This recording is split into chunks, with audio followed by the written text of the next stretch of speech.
Now, Sports Talk with Broads. Here's Hunter Brody.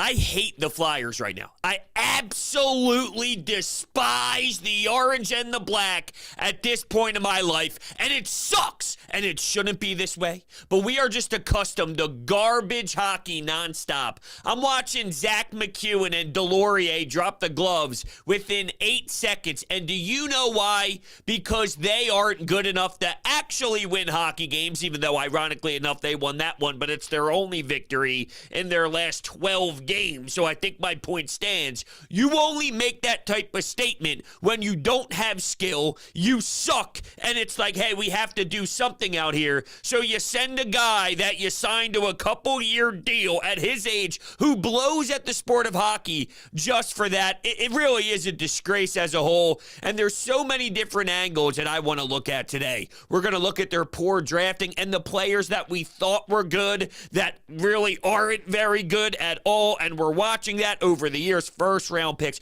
Remember Jay O'Brien? Jay O'Brien was a first round pick. Jay O'Brien. I mean, it makes me sick looking through the list. Sanheim isn't very good. Robert Haig was a second-round pick. Your second-round pick becomes a player that's a seventh D-man in the National Hockey League. If you're on a good, he's a seventh D-man. He's a guy that really shouldn't be in the lineup every single day. That's a second-round pick. I am very frustrated. Chuck Fletcher spoke today, and he was an absolute mess. You have Cam Atkinson talking, and Sam Carchidi tweeted this out, all right? So here's two quotes that really irritated me when it came to the Flyers today. Atkinson said that his injury is not something that he has had in the past. Fletcher said it's something he's dealt with in the past. They need to get on the same page. You think? Yeah, you think you got the GM and the president of hockey ops going, yeah, you know what I mean? I know where Cam Atkinson. They don't even know if he's had it before or didn't have it before. In what universe is this where we're at? We're talking about a guy who's one of your best goal scorers who hasn't played since the beginning of the season, and the media is wondering what's going on. Where is it on your body? You got Cam Atkinson smirking because he doesn't want to give any information up. And this dude, who's one of your only top 6 real NHL players, the general manager doesn't even know what's going on with him physically. It's an absolute disgrace. And then he decides, talk about being tone deaf, to hit the fan base with this. I expect to be more competitive the rest of the way. We're 5 points out of a wild card spot. We'll see. Chuck, how dumb can you be?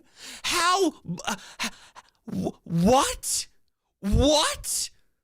Do you not hear what is being said about you? Do you not see what is happening? And don't you dare try and think that the reason why they're playing this poor is because they're injured. We know about the bodies that they don't have available for them. The reason why you're in this predicament is because you are not good at your job. And my problem is, I know that Danny Briere is waiting. I know that Danny Briere is the one that's going to get the chair next. This is no disrespect to who Danny Briere is as a GM. We don't know. He's never had a chance to call the shots before. He's never been in that position. Yet they're going to look at him and say, fix it. Whether he's fantastic and an elite GM or whether he's a garbage GM, we have no idea yet. He's a former Flyer, which is just painful because we know about the stigma of how they are so sucked into the belief that the Flyers organization stays thick with the blood, and they'll always go back to that well. Now, apparently, he's been groomed, but if he's being groomed by these clowns, how good is he going to be? It's less about Danny Briere and more about the fact that a savvy, veteran, experienced GM would have so many issues cleaning this up. You think this is the best best shot? You think this is the best time to just say, hey, Danny, go ahead. It's yours. And by the way, they might not even fire Chuck Fletcher. Maybe they just keep him as president of hockey ops, but they move the GM tag from. I mean, if that's the case, they have no idea what's going on. And I'm sick and tired every night of watching around the league, watching the NHL, and seeing Connor McDavid and seeing DeBrincat and seeing Johnny Gaudreau and seeing all these things. Don't even get me started on seeing Cole Caulfield light the lamp for the Montreal Canadiens. 115 goals in one season, and they elected to draft Cam York, and Cam York doesn't seem like he's ready to compete. Or I could look at John Tortorella and ask, why are you playing such a strong mental game with him? You're looking at decisions like publicly saying to the media that they're looking for some young defenseman to step up, and then he brings up Zamula instead, and I think that he's playing a mental game with Cam, and Cam was destroyed by the training camp. Part of me thinks, yo, dude, I mean, you're playing professional hockey at this point. Get your head out of your ass and start playing better, because he was getting manhandled on one-on-ones, and I mean, it was pretty damn ugly what we saw out of him at times before he got sent down to the A, but I don't know what he is. Say what you want about Cutter Gauthier and his start at Boston College. I'm done getting excited about certain players, even though deep down I am stoked about Cutter Gauthier. Morgan Frost stinks. He's an absolute fraud. We got the coach calling him a toilet seat. This organization looks like what's in the damn toilet, and that's shit. And I have to watch it every single day. They went 0-7-3, the annual 10-game losing streak. They get a W again, who the Islanders? They got their Islanders, and then what? They lost again to Tampa, and they got outmatched. And it's not like the players are not competing. I think they're giving us everything they have. It's just what they have is trash. Bellows, I'm pretty positive I saw Bellows at one point on the power play. He's now going on waivers, and nobody wants him. That's where we're at. That guy was a top 6 forward playing with the man advantage. I'm pretty sure I saw him out there on the peeper. If not, the dude was playing a ton of minutes. And now they're like, yeah, you're not even good enough to play on one of the worst teams. And that goes back to Cam York. If Cam York can't beat out Zamula, he can't beat out a Nick Sealer, what are we doing? What are we doing? Rasmus Ristolainen was a disaster. And to be fair, during the time, I thought what happened in Buffalo was more of a product of Buffalo than it was Rasmus. There's more to his game being flawed than I thought. With that said, I still think that, I don't know, I guess I'm one of those that looks at his body frame and looks at what he can be and think that there's still more in him, even though he does seem to struggle out there, and at times he's very problematic and he is an issue. But I just feel if he was on Boston, would he look different? I mean, you pay him to be a top guy. It's regardless, he's not good here, and I don't think he ever will be here. And I guess I don't care what could be with Rasmus. He's had plenty of time to prove that in this league, and he hasn't. But really, it's not about Rasmus Ristolainen. It's about the fact that you are tied to him financially for some time because of what you gave up. The dude who's making the decisions to sign Travis Sanheim to an 8-year deal. And Travis Sanheim is a nobody, by the way. He's just an average defender. In what universe do you tie yourself to just a guy to 8 years? I said it at the time. There's no reason. He's a fine player. He's an okay player. In what universe do you think I need to be committed to him? And the dude who's making that decision is the guy that's going to lose his job next. So that brings us to Kevin Hayes. And he got the coach moving him the wing. He's scoring a point per game, but still rips him apart for what he's doing wrong in the defensive zone. This is where I'm conflicted, because I think John Tortorella is getting the most out of Kevin Hayes. The problem is he's doing it in a way that I think is a joke, because at some point you are going to lose the veteran. He's pushing him, and he's making him feel very uncomfortable, and he's making him prove himself. And, you know, you could see that he's out there scoring some goals, and he's playing different, maybe not committed to the center position the way that he would like him to be in the D zone, and maybe allowing some issues in that department and whatnot. But, you know, I think what you're doing is you're ripping apart at the skin very, very early here on Kevin Hayes, and you're going to pretty much, make it all dry by the end of it. And you're done. And you're screwed. And you lose the guy. Even though he's getting the points that we would love. This is what you need to do, though. And I don't know if you have the savvy guy in charge to do it. Actually, I do know. You don't have it. You got to get cute. You got to get creative with the trade and maximize Kevin Hayes' year to put up all these numbers so a team making a Stanley Cup push can look at him as a third-line center and go, I can do something with this. There's a narrative that he's not really a 3C, he's not really a 2C, and it's like, you know what? I do believe deep down that if there's 5 other forwards as your top 6, Kevin Hayes could be a second-line center on a team that has success. I don't think that that's outrageous. A third-line center is really some depth up the middle. And the problem is, though, he's getting paid a ton of money with the $7 million plus, and that's problematic. What I would do, though, is eat some of the money.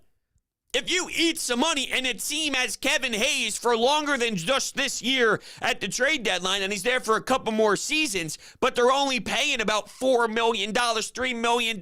I don't know what the the average of a third-line center is in the NHL, but I think you could swing $3-4 million or so for a 3C. I'd be stunned if it was significantly worse than that. So this is where you got to think on your toes, and this is where you have to be creative. You also got to remember that the salary cap at times will be moving over the seasons, so that plays a role with the percentage of the cap, but I think that that's something you have to look into. There's nobody who's safe, and there's nobody who should be safe. I'm willing to trade Travis Konechny. I'm willing to trade Joel Farabee. I'm definitely willing to trade anybody else. There's not one person who has their job saved. They got to strip this all the way down. And I don't believe they're going to. And in the beginning of the year, or actually in the offseason, when they told me aggressive retool, I didn't have an issue with it. Public did. They said, no, this isn't the right way. The problem is they didn't even do that. They have no actual plan. They're not selling the fan base anything because they don't know what they're doing. I'm looking at it as it's possible the guy, Dave Scott, who's the face of it up top, doesn't even want to make the next decision because of the way the criticism has been. So with that, you got Chuck Fletcher, who's calling the shots right now, who needs to get his ass going, setting everything back. But going back to the offseason, if they actually aggressively retooled, no matter what that resulted in, they gave you something in front of your face. They said, this is what we believe in.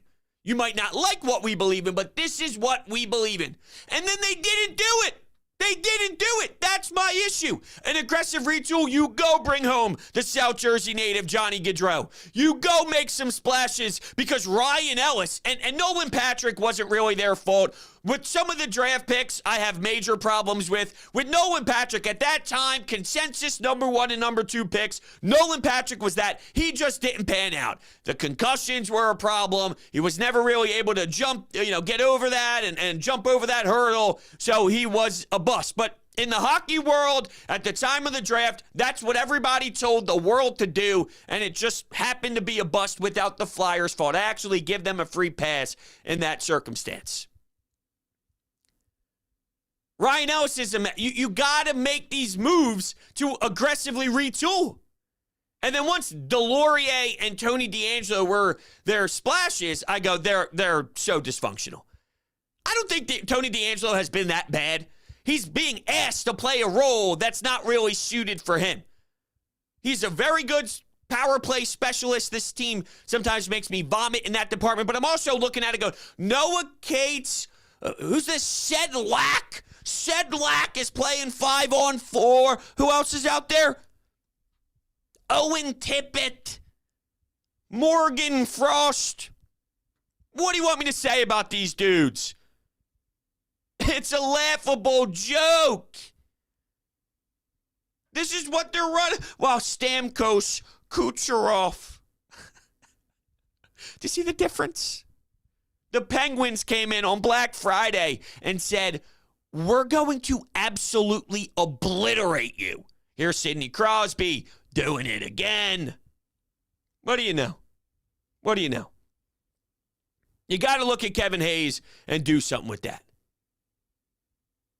So, I have issues all the way around. We took phone calls today on The Fanatic, and believe it or not, I read those quotes out, and within 5 seconds, we had a full board of Flyers calls. And it was actually it was interesting and fun because it was so new. Let's be honest. On The Fanatic, it's a lot about the Eagles. It's a lot about the Sixers. And we're open to talk about everything. It's a lot about the Phillies during the World Series. But traditionally, Flyers calls normally don't just flood the lines. But as soon as I brought that up, it was amazing because it's like, thank you. I'm so glad that everybody cares to share their frustration, because without that, we don't get our voices heard. Like, they need to know over and over and over again, every single day, that this is an embarrassment and the fan base deserves better. It's been way too long. I couldn't even tell you, outside of accidental runs, when they were ready to seriously compete, where they were legitimate topics every single day. Wow, they brought in this guy that's going to add to their depth. Wow, this, wow, that. We're saying wow about the greatness because they're somewhat bouncing off of their previous season. There was a first-round exit, fine. They added top 6 forwards and a defenseman, and then now they're making a push to get past that first round, and they're building off of the success the year prior. Doesn't go that way. The bubble year, they went into that play-in tournament. They succeeded more than everybody else, and it's cute, and I won't take it away from anybody, and I remember Ivan Provorov in big moments and whatnot, but speaking of first-round picks and speaking of drafts, Ivan Provorov is a mess. Sanheim is a mess. Jay O'Brien, Frost, York. I like Tyson. I'm intrigued, but at this point, I say that about everybody, and then they become a flop. Nicholas Aube-Kubel was a second-round pick the same year Travis Sanheim was picked. Sam Moran never panned out. Lawton's a first-round pick. He's an NHL player. To me, on a good team, he's a third-liner. So first-round pick, third-liner. Where's the game-changing talent? The thing is with Travis Konechny, I think he has the ability to score some goals and whatnot, but he's not a build-the-franchise-around-him style of guy. Imagine if he came up with Mike Richards, Jeff Carter, and he was just that young, exciting, fresh piece that ran his mouth a lot. That's a huge difference between that and being the one that has to carry the team and be an emotional leader. That's not what he is. A lead-the-team guy? I don't see him that way, even though Torts apparently does. So here's what some of the comments were. You can see the call screener. No longer a season ticket holder. Flyers tradition has gone wrong. Flyers are pathetic. How bad the Flyers are. Flyers ownership and the Flyers collapse. These were all the topics as people wanted to discuss, and it got very fascinating and into the thick of it on how, things really need to evaporate. Certain people need to be gone from going to the Wells Fargo Center every day or in Voorhees at the skate zone. And enough is enough. We're at the breaking point, and I think we're there. I still think we got to keep going and keep this thing churning and keep spinning the wheel. But we're right there at the full-on break. And when the break happens, I'm telling you, we're 99.9% there. I can feel it in my blood. When it finally breaks, all hell breaks loose.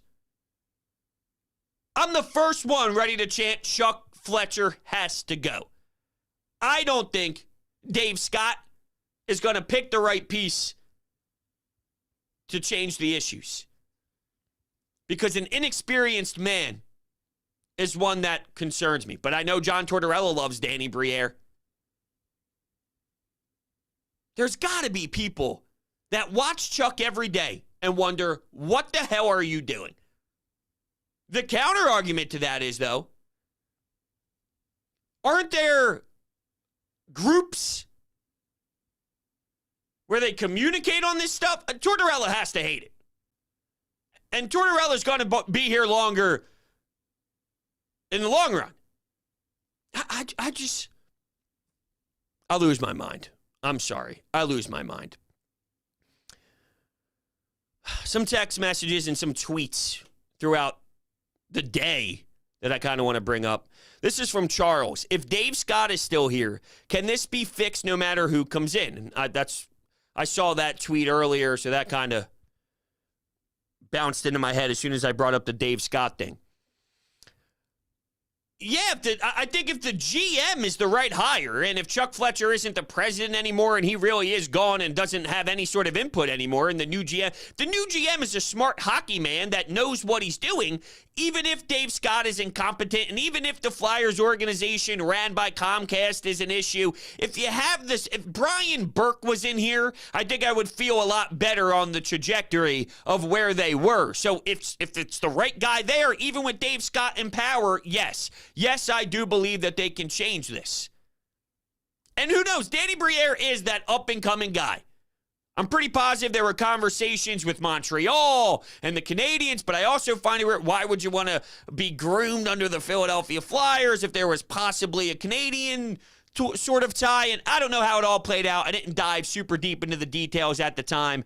I just remember there possibly being a rumor about that just being a discussion to some level, to some degree. It is what it is. It's a lot to put on a guy. And Trent says, was John Tortorella hired at the wrong time? Timelines don't seem to match with everything going on. I don't believe so, because all he wants to do is win. And he plays such a brutal mind game. I think he takes it to way too old school. You got to let these players chill. You got to let these players kind of be them. As much as I rip Nick Sirianni for being too emotional and probably going way too far to the extreme to the other side, there's something to be said about allowing Jalen Hurts to be him, allowing Brown to be him. A lot of these players aren't truly NHL players, though, so there has to be some sort of structure to it all. But I think he picks on players more than he needs to. And he'll say, I love coaching these men. I like going to war with these men in terms of sports war and all that. I like grooming them into the players and people that they are. This is the type of responses he gives us all the time throughout the interviews. And I'm thinking there's no reason to treat Kevin Hayes the way you treat him. He'll say, look at the production. Look at what I'm getting out of him. I know he's better than he gave us, and me doing this is getting him out. But you have to keep that relationship strong and keep that intact. Just because you tell people that the door is always open, and if you don't like something, I want to know, so let's speak it out like men, because that's a belief that he really does stress. That's great, and I do give you credit for that, but you're an ass. And I think at times he's too much of an ass that's not needed. You don't need to be an ass to Kevin Hayes with where this franchise is. I don't see it. You got very few NHL guys. You're the one that says that all the time. Why treat them the way that you do? Why treat the very low amount of veterans that you have the way you do? And he'll say, because I have to change the culture, and I have to change the structure of the way they approach the game every single day. Legitimacy to that. Once again, I don't think it needs to be where he's playing wing alongside Sedlak, because Sedlak to you, and especially Noah Cates, is someone that you feel needs to play the center position. I feel Kevin Hayes deserves the respect to play that position. But of course, the coach doesn't seem to have the same thought as I do. I hate them. I hate them. I'll say it one more time. I hate them. I hate this team right now. I love the Flyers. I tweeted that out one day after a loss. I hate the Flyers. And I go, oh, I thought you loved them. I'll stick through them through the thick and thin. That's why they're getting away with this nonsense. And also, obviously, if I say I hate them, it's the sports fake I hate them, because I'm emotionally tied to them like everybody else who pours their blood, sweat, and tears into the orange and black. Come on, what are we doing here? Now, one of the callers brought up that he still pays for his season tickets, even though it causes him pain and agony. And the reason he goes is to see the other team, Connor McDavid or the New Jersey Devils, who are good this season with Jack Hughes and some of their studs, and bringing in some really phenomenal talent. So I'm going to watch the other team. And he goes, I acknowledge that what that's doing is telling Comcast that I'm willing to spend cash. So I'm debating on canceling or not, but I just love the game so much. And that's the problem. And we'll kind of wrap things up on this note. The franchise has now put their loyal diehard fans in a pickle where they need to decide, do I watch what I love every day? I'm up there in age, and I'm just relating it to this particular individual. I believe he said he was in his 70s. So here's a man who's in his 70s who loves the game, loves taking his kids, grandkids. They get season tickets. They could go to all these big-time matchups against superstar talent, and it's a fun watch because he loves the game, right? It's not a fun watch because the Flyers suck, but it's a fun watch because we enjoy the beauty of the passes along the ice, the sauces, the power play, walking the blue line, getting a nice tip and a redirect or a nice snipe bar down. We love the sound of the game. The communicating on the ice, talking out there, scrums after the whistle. And because they can't put a normal product on the ice, you're robbing this poor man and his family the opportunity to watch what he loves. And to get it back on track, they need to stop what they love because you suck. Doesn't that hurt? Doesn't that cause you pain? Don't you recognize that? I guess not. I hate them. Well, all right, we'll talk about some drafts here. Then we'll wrap it up. 2022, Cutter Gauthier. He actually looks phenomenal at Boston College right now. Last year, there was no first-round pick. I like Tyson, who's playing for the Colts in the OHL. Hopefully, he can light the lamp a bit, but what do I know? Bobby Brink, injured. But see, the thing is, I like Bobby Brink. But Bobby Brink is just a grindy third, fourth-line guy. A lot of these kids that we talk about sort of have that role. And their identity is they're a third liner, works hard. I don't want works hard. I want fucking good. I want fucking skilled. I want fucking awesome and changes the game. I want Cole Caulfield. That's what I want. I like Bobby Brink. The problem is there's 75,000 different versions of Bobby Brink. Scott Lawton. He's a better version, but come on. Farabee's a good player. I think he came back way too early into the whole issue that he had with the surgery. Ronnie Attard in the third round. That same year they drafted Cam York, Bobby Brink, Ronnie Attard. Morgan Frost, what a waste. The toilet seat.